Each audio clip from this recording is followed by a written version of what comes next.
por la invitación, por ser el alma mater de este ciclo de charlas y por prestarnos esta casa para poder tener este encuentro del día de hoy. Así que de corazón agradecido, Mercedes, agradecidos con el Centro Carrillo que nos da la posibilidad de este ciclo de charlas dentro del peronismo, que creo que, como conversamos la otra vez hace un mes atrás, nos permite tener las raíces que después oportunamente nos van a ofrecer un árbol que esperemos tenga altura, pero todo lo que tiene que tener altura tiene que a la vez tener raíces profundas, y ese es el aporte que vamos a tratar de hacer.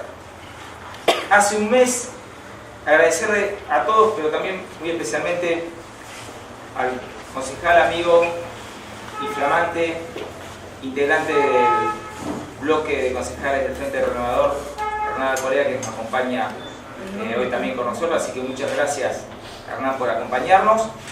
Hace un mes, cuando comenzamos la charla, cuando comenzamos el ciclo, hemos podido desarrollar una serie de ideas y tuvieron la paciencia de escucharme un rato largo, así que hoy van a zafar. Y aparte tenemos con nosotros a Pascual, que es un verdadero honor y gusto tenerlo. Pero sí, en esta brevísima presentación quiero señalar un par de cosas. Pascual, que creo yo es uno de los intelectuales más lúcidos que tiene el peronismo, y lo digo no por quedar bien, sino porque es así, porque Dios me ha permitido también recorrer el espinel del peronismo de la Argentina, y entonces esto lo digo de manera muy fundada. Es una persona que tiene un muy buen historial, muy largo, pero yo lo que sí quiero contar es un brevísimo testimonio personal, que para mí Pascual Albanese es la persona de mi padre político. Yo ya no recuerdo, pero tendría 20, 21 años, y me puse en contacto por una serie de artículos que habían salido desde el grupo Segundo Centenario, en el cual estaba Pascual Albanese, Jorge Castro, Jorge Raventos. Me puse en contacto con ellos, a la vieja usanza, con una carta, y entonces me acuerdo que Pascual me recibió en Buenos Aires, y yo desde Mar del Plata militaba en la universidad. Empezamos con Martín y con los compañeros, y había una serie de cuestiones que en la cuestión del fondo del pensamiento era muy importante intentar clarificarlas, y me encontré con Pascual, que tuvo la paciencia de hacerme un seguimiento y de conversar infinidad de veces. Y la verdad que con Pascual me he formado, con Pascual absorbí muchas ideas, muchas cuestiones que son de fondo, muchas cuestiones que también tienen que ver con la práctica política, vinculadas también a la importancia de ser un cuadro político, de trabajar en una organización y no ser individuos aislados cuando actuamos en política. Pero aparte de que es una persona con un conocimiento brillante, y es así, de la historia nacional, de la política internacional, de la política nacional, de economía, del tema, digamos, que toquemos, pero además de eso, es una excelente persona. Y yo te lo quiero contar. Nosotros somos parte de una organización que, gracias a Dios y la Virgen, al esfuerzo, a buenos compañeros, va creciendo y las cosas están marchando. Pero en todo nuestro historial, la persona que sabe de pe a pa el historial, y que siempre hemos ido conversando todo con una sinceridad absoluta para ver cómo íbamos dando los pasos, ha sido Pascual. Con Martín ya lo conocemos de memoria, él nos tiene paciencia, planteamos, y siempre nos aconsejó con mucha inteligencia, pero sobre todo con mucha buena fe. Y las vueltas de la vida, y la verdad que la inserción fuerte en el masismo nos la dio Pascual Albanese vía una serie de compañeros comunes. Nosotros mantuvimos nuestra relación de amistad durante muchos años, sobre todo en esta década ganada. Fue década ganada para unos pocos, pero para la mayoría de argentinos creo que no. Y la verdad que mantuvimos esas amistades políticas que se mantienen, que son las mejores que se mantienen cuando uno está en el llano, cuando las cosas no te van del todo bien, cuando, bueno, esas cuestiones que a todos nos pasan en la vida. Bueno, fue una cuestión que uno la tuvo y desde el mejor sentido de la amistad política. ¿Y quién iba a decir que eso iba a desembocar, la verdad, en una serie de buenos contactos y buenos consejos que en su momento nos dio Pascual, a Martín y a mí para terminar como concejales del Frente Renovador? Y la verdad que se lo debemos de una manera muy importante con lo genuino que tiene, vuelvo a decir, la gratuidad de las mejores relaciones públicas. Así que yo quería contar esto porque para mí es un honor poder presentarlo a Pascual, lo quiero mucho y es la referencia política e intelectual que yo tengo. Dicho eso, vamos a ir al tema de la charla, que creo que es interesantísimo a los efectos de ir trabajando este tema de las raíces nuestras. Creo que todo proceso exitoso político tiene que tener una conducción y una construcción, y creo que, y seguramente, porque con Marcelo lo hemos hablado, con Mercedes, con Luis Gote, que hoy creo que no podido venir, seguramente vamos a tener charlas con algunos compañeros, ya dedicándonos o deteniéndonos, por ejemplo, conducción política, que el otro día yo decía era uno de esos libros fundamentales de Perón. Pero me parece que, amén de esa teoría, que es importante también tenerlo, hay que tener práctica y hay que tener conocimiento también de los casos exitosos que hemos tenido de procesos políticos en la Argentina. Y en ese sentido, hay varios ejemplos, pero hay algunos casos paradigmáticos que provienen, si ustedes quieren, de distintas experiencias políticas en la Argentina y provienen también de distintas procedencias, pero creo que el hilo es común, y si Dios quiere, alguna vez nos vamos a traer a Claudio Chávez para que en ese sentido nos ahonde con la línea histórica, pero que son el caso de Roca, el caso de Irigoyen y el caso de Perón. Son tres grandes personajes y estadistas de la Argentina que cada uno en su momento han tenido un proceso muy interesante. Y la verdad que queremos redondear esta exposición de Pascual con un caso actual, además de casos históricos, y decir algunas palabras vinculadas al Papa Francisco, porque nuestro movimiento es un movimiento profundamente humanista y cristiano, porque nuestro Papa obviamente es argentino, pero porque también lo estamos viendo, yo se lo decía otra vez y es así, que ya el Papa Francisco, de ser un personaje muy conocido y que logró instalarse muy bien hace un año atrás, cuando él asume, es hoy un actor político internacional, quizás el actor político más importante que hoy tenga el mundo. Y es un argentino vinculado al peronismo y específicamente a Guardia de Hierro, del cual Pascual tiene una procedencia común. Así que es interesantísimo, digamos, esta posibilidad. Les agradezco a toda la presencia y te agradezco de corazón, Pascual, que nos hayan acompañado en esta...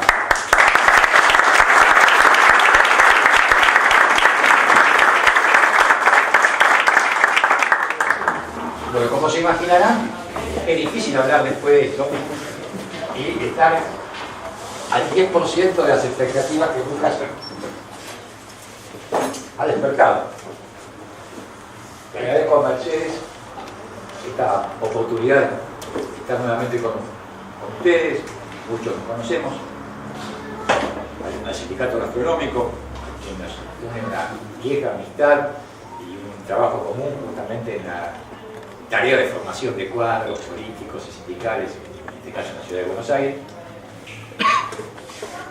Cuando lo escuchaba a Lucas, no en la parte que se refería a mi persona, sino en lo general, el tema de las raíces, recordaba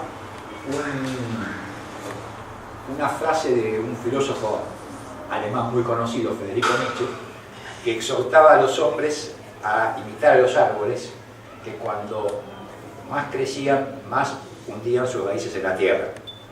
Digo, este asunto de las raíces históricas, cuando hablamos de peronismo, y espirituales, cuando hablamos, por ejemplo, del Papa Francisco, es algo que no solamente no puede ser considerado como antitético con el futuro, sino todo lo contrario, sino como la palanca que impulsa y que inspira la conquista del futuro.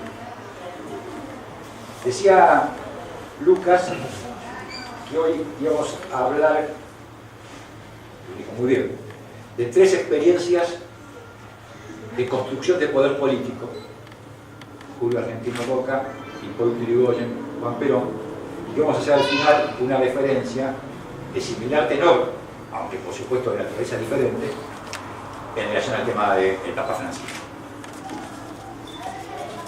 No es esta una charla estrictamente sobre historia argentina. No es nuestro propósito, porque sería absolutamente imposible, además en el tiempo que disponemos, analizar el fenómeno Doca como fenómeno, el fenómeno Yrigoyen como fenómeno, como época, y menos aún el fenómeno peronista. Sino, en todo caso, tratar de, si vale el término, hincar un poco el diente en cómo se fue generando la construcción de poder político de estas 3 experiencias, que más allá de, como señalaba Lucas, su naturaleza obviamente distinta, tienen la particularidad de ser probablemente las únicas 3 grandes experiencias que han marcado época en la política argentina. La era de Doca, la era de Yrigoyen y el radicalismo, y obviamente la era peronista. Para empezar por el principio, Julio Argentino Doca. Una referencia al contexto. Si uno mira, y esto es inevitable hablar un poquito de historia, la historia argentina podría decir que el ascenso de Doca a la presidencia en 1880 en realidad es, alguien lo dijo, Jorge Abelardo Ramos, como la revancha del Pavón. Esto es, la revancha provinciana al triunfo porteño bonaerense de la batalla de Pavón, de cuando Bartolomé Mitre le gana esa batalla al ejército de la Confederación Argentina de justo José de Urquiza. ¿Por qué es esto?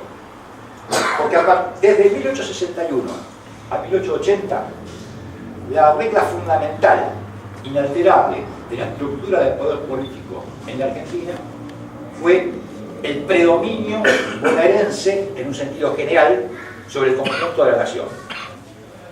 Cuando decimos bonaerense en la etapa 1861-1880, tenemos que decir además que lo que entendemos como bonaerense en aquel momento es aún mucho más de lo que entendemos como bonaerense hoy, porque lo bonaerense de aquellos 29 años era lo que hoy entendemos por la provincia de Buenos Aires, más la ciudad de Buenos Aires, que era por supuesto la capital de la provincia de Buenos Aires. Imaginen simplemente hoy, si fuera capital y provincia de Buenos Aires una sola unidad política, lo que eso significaría todavía hoy en términos de poder económico y político sobre la Argentina. Si uno ve la sucesión de las presidencias del llamado periodo de la Organización Nacional, Mitre, Avellaneda, Sarmiento, 1862-1868 Mitre, 1868-1874 Avellaneda, perdón, 1868-74 Sarmiento, 1874-80 Avellaneda. Lo que va a haber, lo que se ve es un muy sutil desplazamiento del eje de poder desde el unicato bonaerense que expresaba Mitre hacia una versión atenuada de ese unicato expresada por Sarmiento, que en la campaña electoral, si se le cabe el término, utilizaba como frase su definición de provinciano en las provincias, provinciano en Buenos Aires, porteño en las provincias, argentino en todas partes, que era su forma de tratar de buscar asumir una situación que era la crítica contradicción de la Argentina de la época. La sucesión de Avellaneda, que era un tucumano más del interior, aunque todavía bajo la, digamos, la férula porteño bonaerense, vamos a decir así, es el periodo que se corta con la asunción de Doca. Ahora, este es el escenario histórico. El tema es cómo se produce ese fenómeno.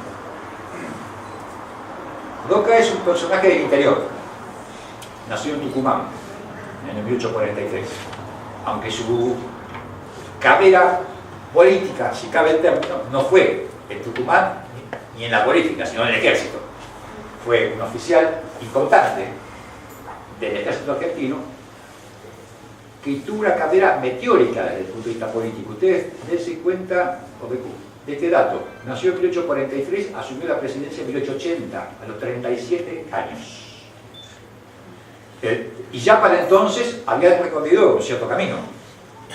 Ese camino que lo había llevado a ser,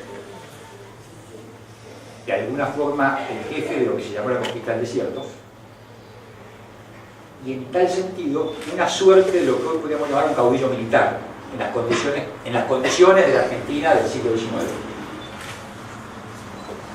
Que se plantea como caudillo de una institución que en esa época casi nacía como institución profesional. Ustedes imaginen que el ejército argentino de 1880 todavía era un ejército embrionariamente profesional. El liceo militar en Argentina se crea en la presidencia de Sarmiento. Los oficiales del ejército eran surgidos más de la guerra que del alistamiento militar. No existía nada parecido a la construcción del servicio militar obligatorio. O sea, estábamos hablando de un ejército bastante poco profesionalizado. Ese ejército era un ejército nacional, en el sentido de que la composición de ese ejército no era porteño bonaerense, era efectivamente argentina y por lo tanto con una proporción importante, seguramente mayoritaria, de cuadros del interior del país. Esto hace que ese caudillaje ejercido por Roca de alguna manera pudiera ser volcado por Roca hacia la idea de establecer un equilibrio distinto en la relación entre Buenos Aires y el resto de la Argentina. Por lo tanto, a la hora de analizar el tema de la construcción de poder político de Roca, lo primero que habría que decir es su condición militar y la forma en que jugó esa condición militar. Lo segundo es que Roca fue el promotor, desde esa condición de caudillo militar, de la que podríamos llamar Primera Liga de Gobernadores, término que después se empleó muchas veces en Argentina, de la historia política argentina, formada por la mayoría de los gobernadores, no precisamente por el de Buenos Aires, que de alguna forma buscaban contraponer el poder bonaerense. Esa Liga de Gobernadores tenía como eje la provincia de Córdoba en ese momento, pero agrupaba a la mayoría de los gobernadores del interior de la Argentina, de aquello que Sarmiento llamaba los 13 ranchos. Eran 14 las unidades, las provincias en aquella época. Tengan en cuenta, entre paréntesis, este pequeño detalle a la hora de medir la relación entre Buenos Aires y el conjunto de la Argentina. La estructura fiscal de la Argentina de entonces. No había impuestos internos. Los ingresos del Estado eran los derechos de aduana, derechos de exportación y de importación. La única aduana importante de la Argentina era la aduana de Buenos Aires, que era donde entraban y salían la inmensa mayoría de las exportaciones y las importaciones. La aduana no era nacional, la aduana era bonaerense. Esto quiere decir, el Estado nacional, en términos fiscales, era paupérrimo. Y a su vez, la relación económica fiscal entre Buenos Aires y el resto del país era astronómicamente desigual. Segundo tema, entonces, Liga de Gobernadores, que precisamente plantea la necesidad de esta cuestión pendiente del tema fiscal en cuanto a la vigencia del federalismo en la Argentina.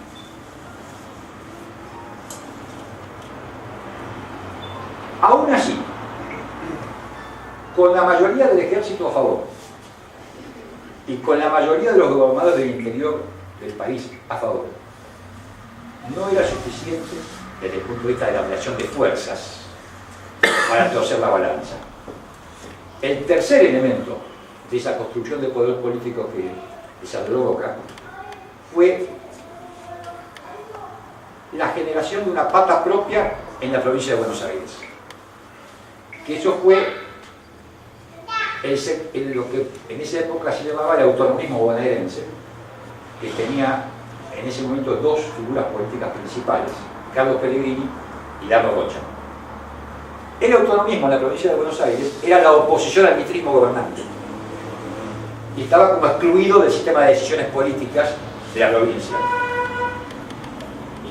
Había quedado políticamente huérfano de un liderazgo importante porque había vuelto Adolfo Alsina, que había sido el verdadero número del autonomismo de la provincia de Buenos Aires.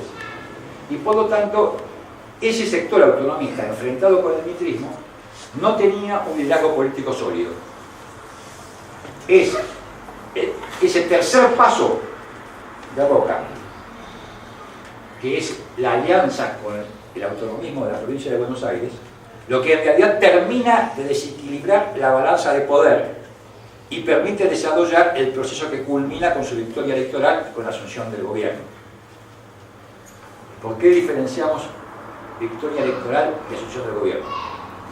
Porque el candidato que se enfrenta a Roca en la elección presidencial de 1880 es precisamente el gobernador de la provincia de Buenos Aires, Carlos Tejedor, que era el candidato del mismo. O sea, la elección era Roca versus Tejedor. Tejedor, cuando pierde la elección, el mismo en general, denuncia fraude.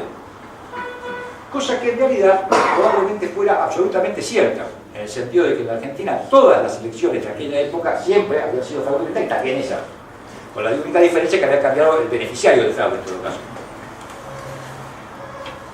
Consecuencia, el gobierno de la provincia de Buenos Aires, encabezado por Tejedor, desconoce el resultado electoral y se produce una situación como de guerra civil en la ciudad de Buenos Aires. Ustedes recordarán cuando se traslada la capital de la República al barrio de Belgrano, que hoy por hoy es una estación de subte, que en aquella época era como las afueras de Buenos Aires, y se establece un combate muy serio entre el ejército de línea, que defendía en este caso la legitimidad del triunfo de Roca, y lo que se llamaba las milicias bonaerenses, que en términos prácticos hoy podía ser la suma de la Policía Federal más la Policía de la Provincia de Buenos Aires. O sea, eran los dos contendientes. Nunca se supo la cantidad. Se estima que hubo alrededor de 3.000 muertos en las calles de Buenos Aires en 1880. Y el resultado de esa batalla, recién el resultado de esa batalla, no la elección que había dado origen al triunfo de Roca, es lo que define, en términos políticos, el cambio de la balanza de poder. Por eso es que, independientemente de lo que venga después con la historia del roquismo, lo que marca este proceso político son dos cuestiones centrales. La federalización de la ciudad de Buenos Aires, que fue quitarle, entre comillas, a la provincia de Buenos Aires su propia capital, con lo cual se reducía su poder político en términos relativos en la orden nacional. Ahí donde Daudo Goya precisamente se convierte en el fundador de La Plata y era el primer gobernador de esa provincia de Buenos Aires, que es la que hoy conocemos. Y en segundo lugar, o primero, no importa, la nacionalización de las rentas de la aduana. O sea, la aduana pasa a ser aduana nacional. Por lo tanto, por primera vez, el Estado Nacional en Argentina, desde la época de la Organización Nacional, pasa a tener un poder económico propio que le permite de alguna forma ejercer sus funciones como Estado. Cerramos acá, porque si no nos vamos muy lejos en cuanto al análisis más finito, pero, digamos, lo que está claro en este caso es esta secuencia de jefatura militar, Liga de Gobernadores, pata bonaerense, como trípode a partir del cual se desarrolla el proceso que culmina con la presidencia de Roca. Segundo ejemplo, Hipólito Yrigoyen. Si uno mide en términos comparativos lo de Yrigoyen con lo de Roca, en muchas cosas son exactamente lo contrario. Por ejemplo, Roca fue presidente a los 37 años después de una carrera política de no más de 3 años, que va desde 1877, que empieza la campaña del desierto, hasta 1880, que asume la presidencia de la República. En esto la condición militar, como después sucede con Perón, tiene un peso preponderante. Yrigoyen nace en 1853, el año de Caseros, y asume por primera vez la presidencia de la República en 1916. Saquen las cuentas, son a los 66 años por ahí. Después de una carrera política que comienza aproximadamente en 1874-75, o sea, después de una carrera política de 40 años, desarrollada paso a paso. Yrigoyen, en realidad, construye también al revés que Roca. Roca construye del interior a Buenos Aires y desde el ejército al interior. Y en realidad Yrigoyen construye a la inversa, desde Buenos Aires hacia el país. Yrigoyen era bonaerense, bonaerense, un hacendado bonaerense. ¿En qué se basa el fenómeno Irigoyen? Se basa en la herencia de la Roca, porque los 30 años de alroquismo, no me refiero a la presidencia de la Roca, de la era de la Roca, tienen como una de las consecuencias sociales más importantes el aluvión inmigratorio que cambió demográficamente la composición de la sociedad argentina. La Argentina de cambio de siglo del XIX al XX tuvo un cambio demográfico que tiene muy pocos antecedentes en la historia contemporánea. O sea, en muy pocos países del mundo se produjo un volumen de inmigración tan grande en relación al porcentaje de población nativa que determinó efectivamente el hecho de que, por ejemplo, en la ciudad de Buenos Aires, a principios del siglo XX, un poco más de la población de la ciudad fue extranjera. Este fenómeno inmigratorio obviamente se asentaba principalmente en Buenos Aires, en el sur de Córdoba, en el sur de Santa Fe y no mucho más allá. La primera generación de inmigrantes, los abuelos o bisabuelos, en realidad no se integró desde el punto de vista político a la sociedad argentina. Pero sus hijos sí. La primera generación de hijos de inmigrantes fue la base social y política del fenómeno irigoyenista. ¿Por qué? Porque ese sector de la clase media nueva, nativa, ya no inmigrante, empezó a exigir lo que no existía en la herencia del arroquismo, que era la existencia de derechos políticos y de libertad de sufragio. Irigoyen, en realidad, lo que protagoniza es la epopeya del voto en la Argentina, basada precisamente en esa base social nueva y fundado en una institución que en la Argentina como tal no estaba nunca desarrollada, que era la idea de un partido político. Hasta Irigoyen, o hasta el radicalismo como partido. Los partidos en la Argentina no eran partidos, eran facciones que se armaban y desarmaban, un poco como ocurre habitualmente hoy, o como ocurría en la Revolución Francesa, clubs, es decir, corrientes de opinión, que después en todo caso adquirían mayor o menor gravitación política en la opinión pública. La forma partido como forma de organización política en la Argentina la trae el radicalismo de la mano de Irigoyen. Entonces, el instrumento de construcción de poder político de Irigoyen fue un partido político, que evidentemente algo de solidez adquirió, puesto que todavía existe. Tiene, más allá de sus vericuetos, 100 y tantos años de historia. Muchas veces, cuando uno se pregunta el milagro de la subsistencia del radicalismo, encuentra también en esto de las raíces algo que ver. Esa idea que alguno dice de que los radicales tienen una farmacia en cada pueblo es absolutamente cierto, porque tiene que ver precisamente con una historia de muchos años de arraigo político en la sociedad, más allá de que mal o bien en su comportamiento político o en su gobierno. Ese fenómeno de Irigoyen tiene entonces como instrumento principal el instrumento partido, con una particularidad que lo hace extraordinariamente singular en la historia de los partidos, porque los partidos en el mundo y en la Argentina también están asociados siempre a la idea de las elecciones.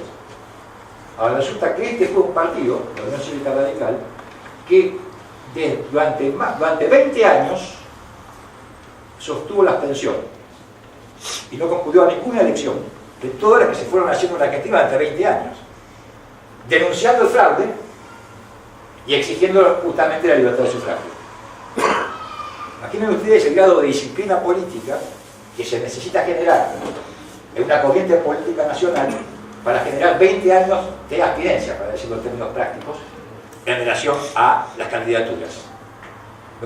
Esto acumulado hace que Irigoyen y su partido adquieran en la sociedad argentina de 1910, 12, 14 una enorme autoridad moral. En una situación muy distinta, pero como fue el fenómeno de Gandhi en la lucha por la independencia de la India. Ese sistema de resistencia, planteado en torno a la abstención, es lo que lleva a una negociación política, que es la que determina la sanción de la ley Peña, 1912, el voto secreto y obligatorio, que es lo que permite que la transición política entre el régimen oligárquico y el sistema democrático sea, en el caso de la Argentina, no traumática, sino que sea normal, regular, por así decirlo. Tengan en cuenta ustedes este fenómeno.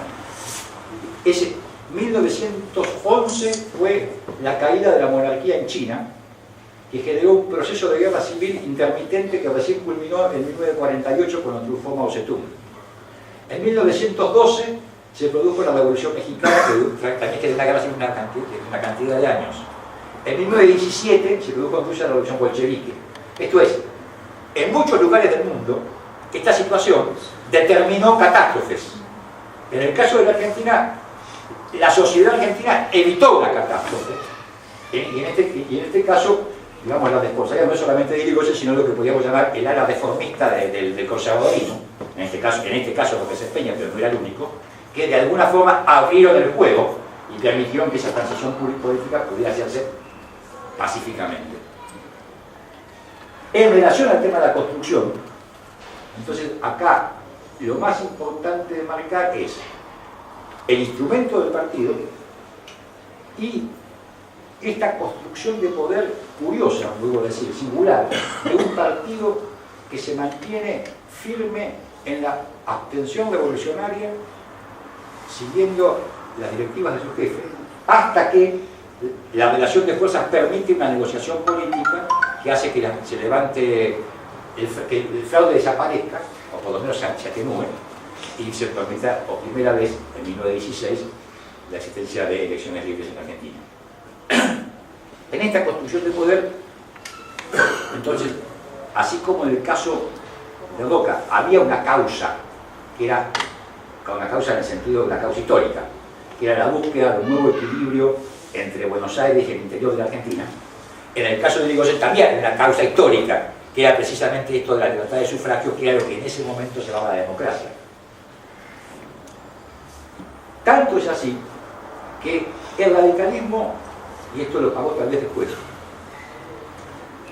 por inspiración del propio Irigoyen, durante esos 20 años careció ex profeso de un programa de gobierno, porque Irigoyen planteaba, por razón para la época, que si él planteaba un programa dividía el partido, que el objetivo del partido era la democracia, y que por lo tanto una enunciación programática que excediera el reclamo democrático debilitaba la causa fundamental. Eso que en su momento constituía obviamente un activo, después naturalmente se convirtió en un pasivo por el sistema posterior. De hecho, cuando en la elección del 83 Alfonsín Raúl pronunció aquella famosa frase que siempre se recuerda: con la democracia se cura, se educa y se come, se cura y se educa, en realidad estaba acudiendo a una frase del más estricto puño irigoyenista, aunque digamos, las circunstancias por supuesto habían cambiado por completo.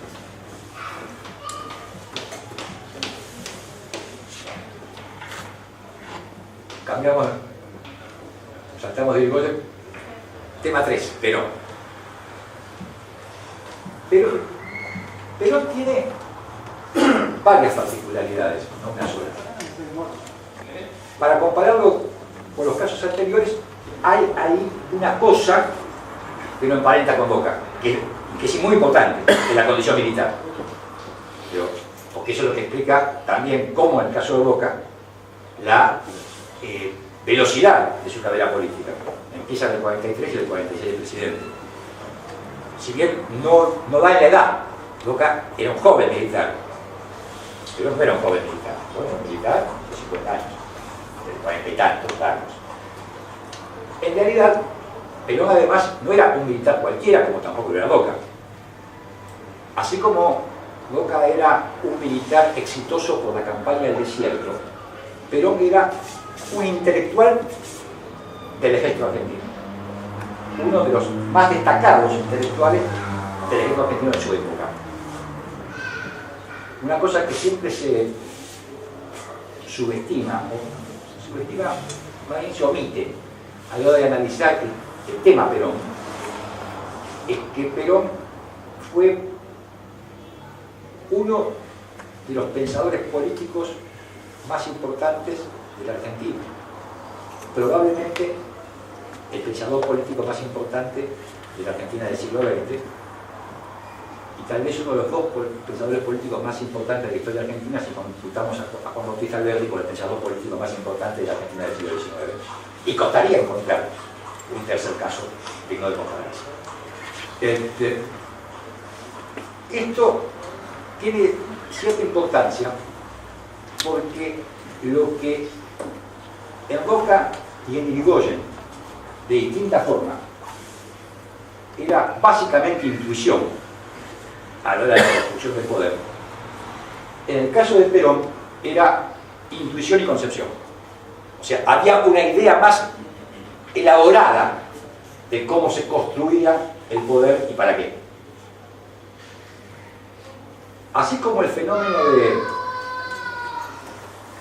Irigoyen fue producto de una oleada inmigratoria que venía de Europa, básicamente hacia la Argentina, el fenómeno peronista también proviene de otra, una segunda y monumental oleada inmigratoria que se produjo desde el interior del país hacia Buenos Aires, hacia lo que hoy llamamos el Gran Buenos Aires y que en el año 1945 no existía. Decía que no existía. No era que estaba chiquito, no estaba. Ese fenómeno que se produjo vertiginosamente durante la década del 30. Hay un pequeño desvío para tener presente. No es exacto que la industria argentina haya empezado con el peronismo. Los obreros que llenaban la Plaza de Mayo el 15 de octubre del 45 no venían de la nada, venían de fábricas y centros de trabajo que existían en la Argentina, en el conurbano de la provincia de Buenos Aires, y que habían surgido durante la década del 30, 35, 40, sobre todo en el periodo de la Segunda Guerra Mundial. Este aluvión inmigratorio, segundo, del interior a Buenos Aires, en realidad tenía de otra manera un problema similar al que tenía el primer aluvión inmigratorio, o mejor dicho, los hijos de aquel primer aluvión inmigratorio. Era una crisis de representatividad política. En realidad era gente que venía, ni siquiera del interior, habría que decir del campo, a vivir en Avellaneda o en Berisso, en una situación de absoluta orfandad desde el punto de vista de la organización social y por supuesto también política. Es ahí donde se hinca el fenómeno peronista, donde nace el fenómeno peronista, así como el radicalismo nació en aquel momento y en aquella otra circunstancia. Perón levanta la cuestión social como el eje central de la problemática argentina de la época, así como Irigoyen había levantado la libertad de sufragio, así como Roca había levantado el tema del equilibrio de poderes entre Buenos Aires y el interior de la Argentina. Pero para marcar las diferencias y las semejanzas en los tres casos. Y en esa cuestión social, Perón desarrolla también su propia estrategia de construcción de poder, que empieza igual que la de Roca, con el ejército, con la creación de la logia militar del GOU, con el golpe militar del 4 de junio del 43. De ahí se produce un fenómeno que tiene que ver claramente con lo que decíamos antes, que Perón no era solamente intuición, sino también concepción, y es cuando Perón pide que se le dé el Departamento Nacional de Trabajo. Para que ustedes se ubiquen, el Departamento Nacional de Trabajo, que había sido creado paradójicamente por Roca en el año 1904, al final de su segunda presidencia, en realidad no tenía la menor importancia. Era un organismo estatal de tercera o cuarta categoría. Era una especie de INDEC laboral, porque en realidad lo que se ocupaba era de las estadísticas vinculadas con las condiciones de trabajo. No tenía absolutamente ninguna prerrogativa ni ningún peso propio. Cuando un personaje, que ya a esa altura del partido era relativamente importante dentro del núcleo militar que acababa de asumir el gobierno, como Perón, pidió para sí el Departamento del Trabajo, lo miraron como si estuviera medio loco, en el sentido de como si hoy alguien a similar nivel pidiera el SENASA, no sé, algún organismo de esas características, digamos. Lo cierto es que es ahí, desde el Departamento del Trabajo, donde Perón conecta con este fenómeno que hablábamos antes, con el fenómeno de la nueva inmigración, y genera la organización de esa nueva inmigración que lo que hoy llamamos Movimiento Obrero Argentino, produciendo un corte, una cierta fractura inclusive con respecto a lo que era el sindicalismo tradicional, por así decirlo, pre-peronista, al cual después asimiló, pero que en principio estaba conducido políticamente por socialistas, comunistas, anarquistas, y que de alguna forma todavía no representaban como estructura sindical a este fenómeno nuevo de los migrantes internos que habían aterrizado en Buenos Aires a partir de la década del 30, sino que en este caso todavía eran las viejas construcciones que tenían que ver con la vieja inmigración obrera extranjera, que fue muy importante en la Argentina, y que dio origen al desarrollo, por ejemplo, importante del anarquismo en la Argentina en los primeros 20 años del siglo XX. Construcción de poder. Primer tema, entonces, ejército. Y segundo tema, vía Departamento de Trabajo, organización sindical. En realidad, el 17 de octubre, desde ese proceso, desde esa construcción de poder, es como un punto de inflexión. Porque hasta el 17 de octubre, lo primero era el ejército y lo segundo era lo sindical.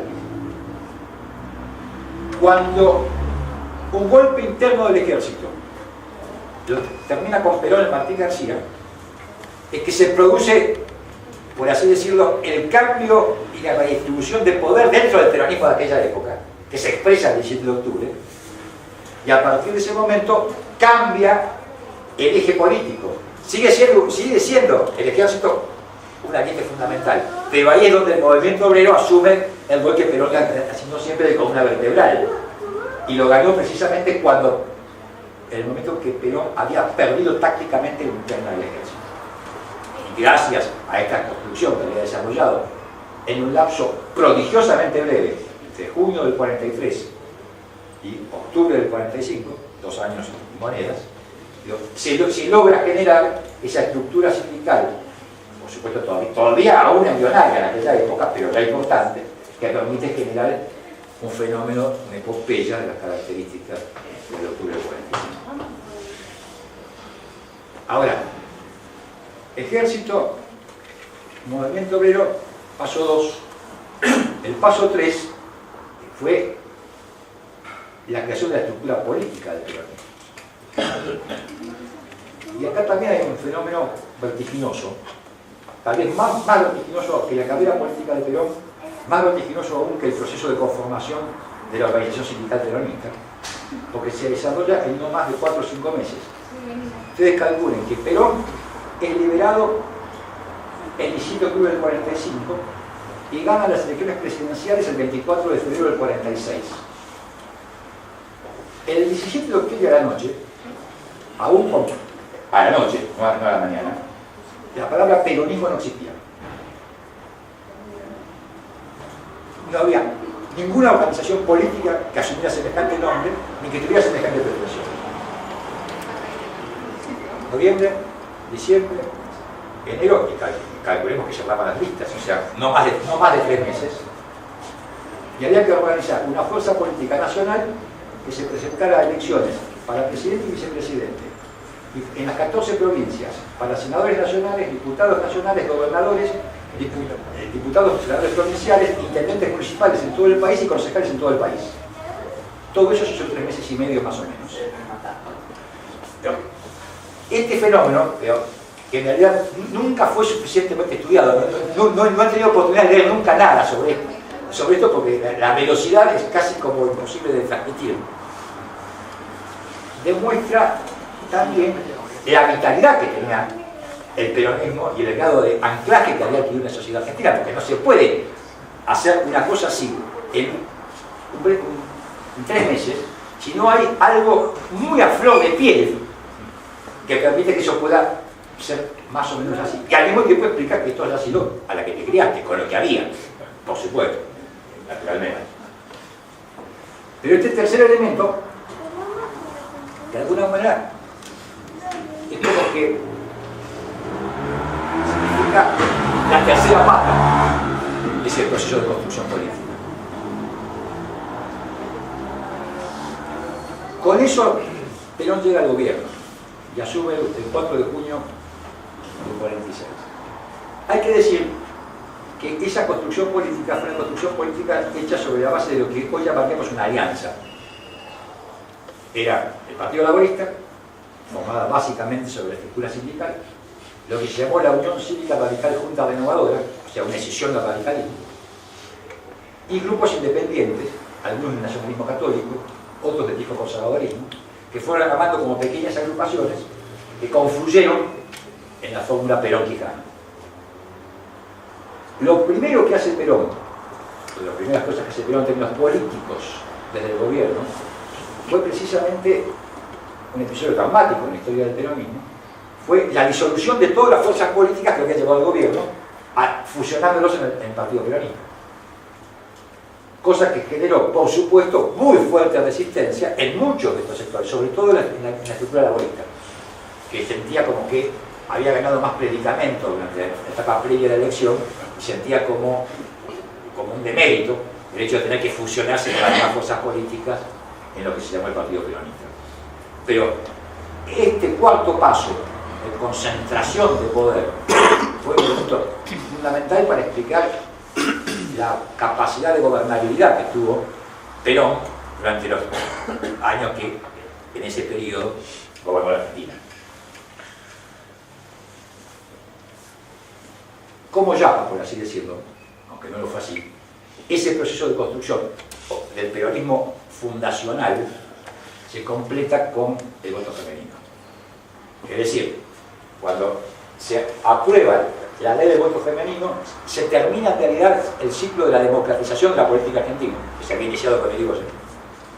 Y, de alguna forma, ese sistema de construcción de poder que impulsa Perón tiene el ejército, tiene los sindicatos, tiene la estructura política y tiene además una realidad nueva en la política argentina, que fue lo que después se llamó Rama Femenina del Peronismo y que originalmente se llamó Partido Peronista Femenino, que fue también una creación original en la historia política mundial.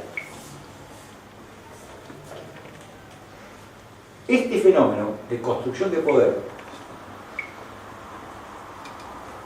además, a diferencia casi del caso de Roca o del caso de Irigoyen, fue una estrategia permanente de Perón. Esto es, paramos acá con la sanción del voto femenino para entender lo que fue la configuración de lo que podemos llamar el peronismo fundacional. Ahora, podríamos seguir, y seguiríamos muchos días más hablando, horas por lo menos, para ver cómo desde 1948 hasta 1974 Perón fue desarrollando permanentemente distintas estrategias de construcción de poder político en función de las circunstancias. Imaginen ustedes, simplemente para tener una idea de lo que esto significa, lo que fue el periodo 55-73 en términos de construcción de poder político desde el exilio en Madrid hasta la vuelta a la Argentina en noviembre del 72. Por eso es que vale la pena marcar, en el caso particular del peronismo y de Perón como conductor político, la idea de que en este caso la construcción de poder no fue solamente la inclusión política de un dirigente inteligente, muy inteligente, como puedo decir tanto Roca como Irigoyen, sino sino consecuencia de una visión. Y que el peronismo, desde el punto de vista político, tiene una idea de construcción del poder cualitativamente distinta al resto de las fuerzas políticas argentinas. La obra máxima de Perón, el libro de la comunidad organizada, leído desde este punto de vista, en realidad la comunidad organizada no es otra cosa que un sistema de organización de poder. Es la búsqueda de diferentes formas de equilibrio en la sociedad que tienen que ver precisamente con cómo se articula el poder. No en vano eso se presentó precisamente en el Congreso Mundial de Filosofía. Entonces, hay una frase de Perón del año 73 o 74 que a lo mejor ayuda a enlazar lo que estamos conversando con el tema del Papa. Le voy a decir de memoria, o sea que no es exactamente como le voy a decir, pero el contenido es exacto. Perón decía: la doctrina social de la Iglesia es verdadera, pero la palabra que seguía, yo no me acuerdo si era parcial o incompleta. Y después seguía: le falta, acá viene una parte importante, una concepción acabada del ejercicio efectivo del poder político. Es decir, Perón miraba la singularidad de la construcción política del peronismo como una forma de realización política en las condiciones específicas de la sociedad argentina de la doctrina social de la Iglesia. Marcaba: la Iglesia plantea esto, nosotros planteamos cómo hacer que esto que plantea la Iglesia se pueda hacer en la Argentina. Esta arbitraria asociación de ideas nos permite saltar ahora de Perón a Francisco.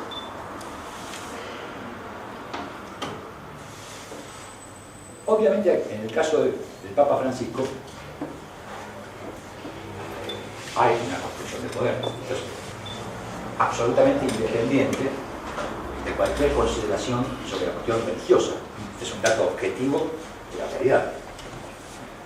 Y una construcción de poder que también, en el caso del Papa Francisco, está asociado a una concepción.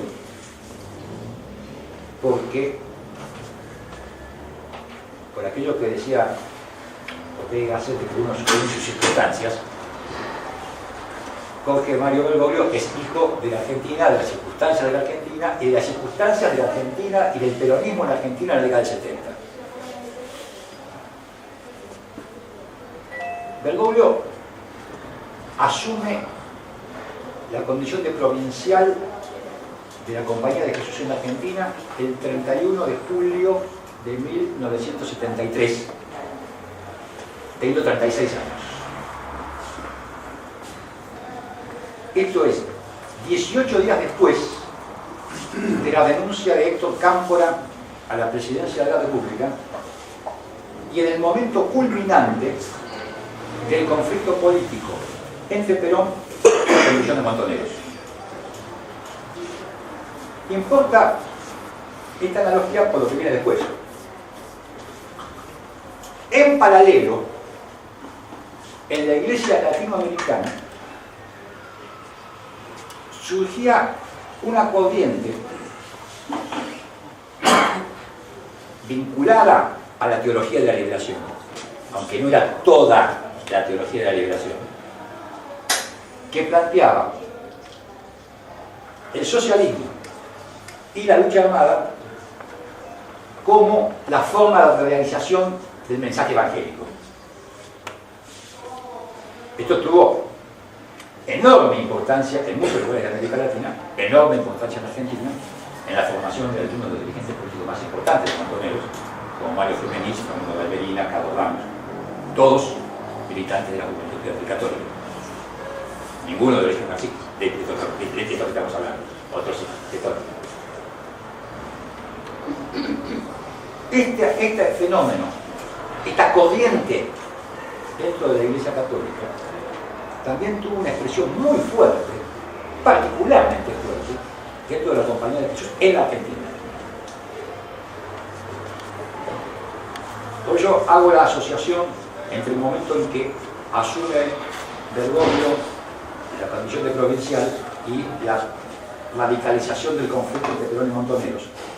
Porque en realidad, mientras se desarrollaba ese conflicto Perón-Montoneros, dentro de la Compañía de Jesús, Bergoglio encabezaba una tarea, si se quiere, de disciplina interna, tendiente a verticalizar la compañía en detrimento de esas posiciones. Esto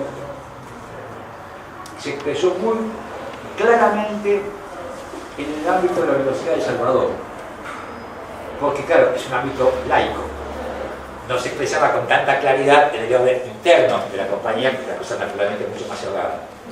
Pero en la Universidad de El Salvador es cuando Bergoglio le traslada la conducción, saca la conducción de la Universidad de la Compañía de Jesús a una asociación civil y se la otorga a un grupo de laicos que comienza a desarrollar toda una reorientación dentro de la universidad en detrimento de esas posiciones que se estaban desarrollando en ese momento.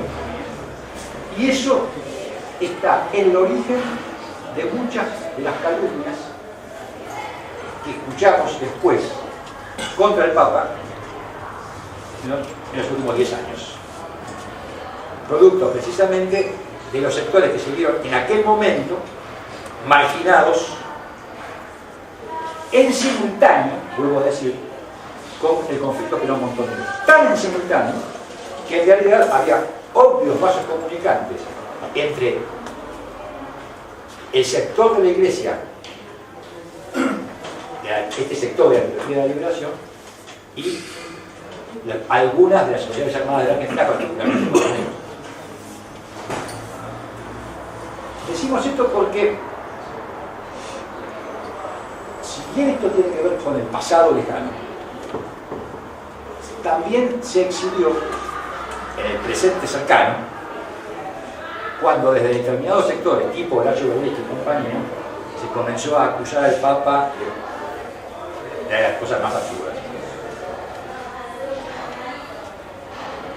Hago esta mención no porque sea el tema central, sino porque también es cierto que Bergoglio hizo hace no mucho tiempo una autocrítica no a lo que él hizo, sino a cómo lo hizo.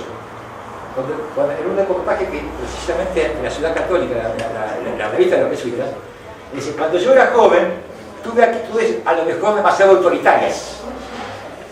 Se refería precisamente a esta regulación interna de la política, que fue un fenómeno extremadamente conflictivo y que dejó hondas huellas hasta el punto de que después, cuando dejó de ser provincial de la orden, Bergoglio estuvo de alguna forma castigado y marginado dentro de la Compañía de Jesús durante varios años.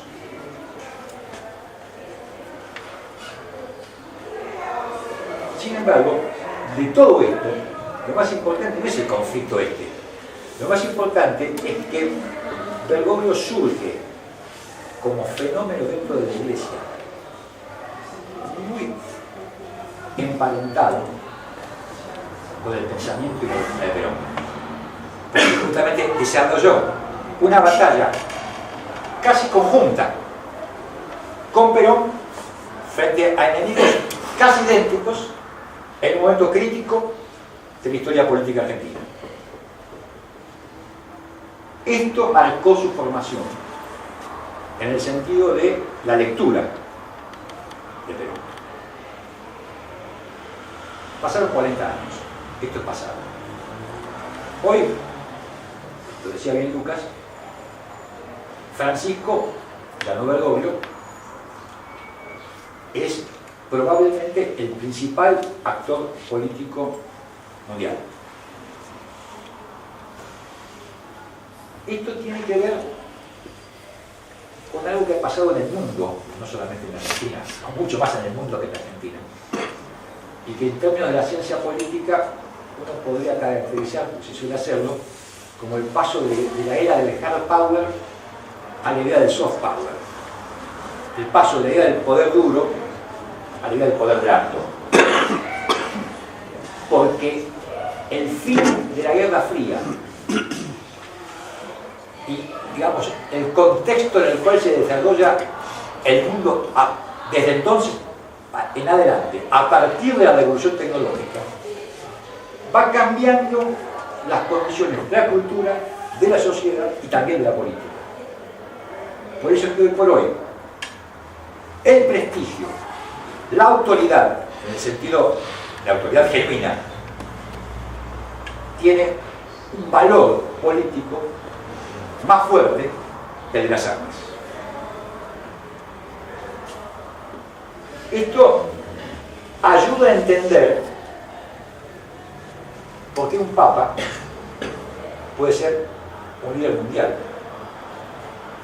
Cuando fue la conferencia de Yalta, en 1944, en el cual Stalin, Roosevelt y Churchill discutían la redistribución del poder mundial después de la caída del nazismo, en una discusión con Churchill, cuando Churchill decía algo sobre que el Papa tal cosa, Pío II en ese caso, la pregunta de Stalin fue: ¿cuántas divisiones tiene el Papa? Y efectivamente, el Papa no tenía ninguna división, eso no tenía ninguna importancia. Y Stalin tenía toda la razón del mundo. Estábamos en medio de una guerra mundial, millones de muertos, que Papa ni Papa. Ya con Juan Pablo II la historia cambió. Hoy la pregunta de Stalin tiene otra respuesta. Porque lo que cambia es la naturaleza de esas divisiones. Y ya no son los ejércitos de antes. Hay un artículo muy interesante, para quien lee inglés, en el último número de la revista The Economist, que es un artículo bastante agnóstico, pero interesante desde el punto de vista de la perspectiva en que está hecho, que dice, que explica el éxito del Papa como el principal CEO de una multinacional en el año 2013. Y explica cómo la reestructuración de una gran compañía, en este caso la Iglesia Católica, se puede desarrollar con tanta velocidad y con tanto éxito. Y da algunas claves interesantes, acerca de cómo el Papa se plantea como conductor de una compañía mundial, de una institución. Es importante marcar que en esta idea de la era del soft power también se puede encontrar una lectura adicional a este asunto de la Iglesia de los pobres, que es el marco central del pontificado de Francisco. Porque en la era del hard power, que no tenía poder duro, no existía. Por lo tanto, la Iglesia Católica también necesitaba de poder duro para poder ser un actor de la política mundial, porque si no, no tenía divisiones, y Stalin tenía razón. Entonces, muchas veces, el poder temporal de la Iglesia Católica era una necesidad desde el punto de vista histórico, porque tenía que ver con su propia subsistencia, en las condiciones de la época. En esta era del soft power, cambian las condiciones. ¿Y qué pasa? Curiosamente, cuando la Iglesia pierde poder temporal en el sentido tradicional del término, esto es la Iglesia de los pobres, para los pobres, gana autoridad, gana prestigio, por tanto gana poder. Es decir, no es solamente acá una cuestión moral, que por supuesto lo es, también es una cuestión política y una cuestión de estrategia del poder político. O sea, una iglesia, como dice el Papa, autorreferencial, una iglesia que defiende en primer lugar sus prerrogativas, no es más una iglesia poderosa, es una iglesia falsamente poderosa. Pudo ser así alguna vez, hace mucho que ya no. En cambio, una iglesia liviana de equipaje, por así decirlo, con capacidad para ganar autoridad y prestigio en el mundo, es una iglesia más poderosa que aquella otra. El problema es qué idea se tiene del poder. Si se entiende como poder la cuestión del privilegio, entonces, claro, es otra historia. Pero si se entiende por poder lo que el término refleja, desde Maquiavelo en adelante, que es la capacidad de hacer, la capacidad de transformar la realidad, lo cierto es que esa visión de una iglesia de los pobres también tiene que ver con una estrategia de poder de la Iglesia Católica en el mundo de hoy.